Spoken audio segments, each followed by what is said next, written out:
Jim was talking, Jim Kallstrom, the former director of the FBI here, in a major force in the investigation of TWA 800, which blew up off the south coast of Long Island. And the principal operator in the first World Trade Center bombing. Key investigator. Right.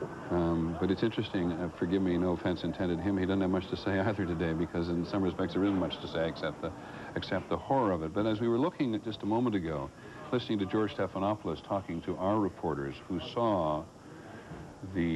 witnessed the horrifying jump of some people from the top of the trade towers, you just saw a hint just ahead of this little piece of video here before, you saw a hint of what people were enduring at the top of the trade towers before they collapsed as a result of the intensity of the fire. And we've seen it before in other places around the world. Fire starts in a place, people often, ironically, not that it would have made any difference today, do the wrong thing, they get trapped in an open window by fire coming into their room, and finally they just jump, simply because if they don't jump, they're probably going to be burned alive. But as we have heard from, it's interesting that Governor Pataki is so nervous, and I don't blame him for a second, wanting to stay away from the magnitude of the casualties here today. But as John McKenzie reported from the fire department downtown, we got 200 fire department officials, 200 firefighters missing. I don't know whether or not this is a firefighter who's been brought, but you see in every case people getting oxygen because if it isn't collapse that kills in some cases like this, it is the deadly smoke. Anybody who's been involved in a fire knows the deadly smoke which suffocates people in a circumstance like this. But we're only getting touches, and it doesn't even have the chaos associated with it in many cases. We're just getting touches now of what has happened in these variety of places. The Pentagon are being kept, quite logically, I think, back at some distance. And in downtown, what's happened is that camera crews were downtown. I fear, to be perfectly honest, for some of the camera crews who work nothing braver than a cameraman either, who goes right in when something has happened and may indeed have been at some of those places. And it certainly takes time for video to get back from a location like this so that we get a widening appreciation of what has happened.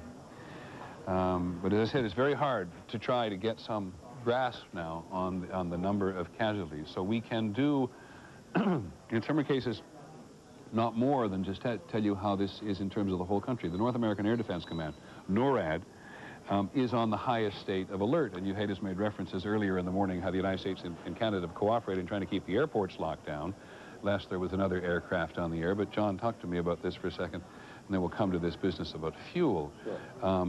You know, the North American Air Defense Command was a great factor in our lives in the 1960s. In the Cold War, yes. Exactly. And during the Cold War, it's up along the Northwest Territories and some of the independent areas of the North. Nobody thinks about it anymore, and here it is on a state of alert today. No, but you factor that in, and evincing so many images that Americans are uncomfortable with. The idea that there's a no-fly zone in New York City, in Manhattan, being patrolled by F-16s with instructions to shoot down any errant aircraft, that the same is true in Washington, D.C., our nation's capital, that military people and doctors and military vehicles are coming to aid, that the National Guard is on alert.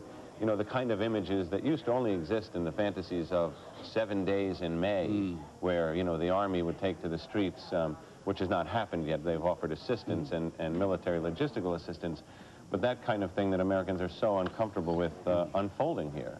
And I realize, by the way, just as you mentioned it, something else is very important at the moment. And again, I don't mean to say this in melodramatic terms. Where is the President of the United States? The President of the United States led, I know we don't know where he is, but pretty soon the country needs to know where he is. And it seems to, I think, for me anyway, I apologize, the President needs to talk to us. He left Florida a couple of hours ago. Our people in Washington are clearly listening and checking this as best they can. But one of the important factors at the moment is that the political leadership in the country be present, as Governor Pataki was. Mayor Giuliani of New York made an appearance on the street and was caught unawares like everybody else, but Governor Pataki came out and basically told the citizenry of New York in a variety of different ways, I assume just exactly what they're trying to do. Now, here's a bulletin about the president's whereabouts. The president is about to make a statement at Barksdale Air Force Base shortly. Barksdale Air Force Base is in Louisiana. So if this is accurate, and we'll check with Claire Shipman and our other reporters at the White House, and John Cochran, if he can, in Florida at the moment, who's with the president today. The president's not coming back to Washington at the moment.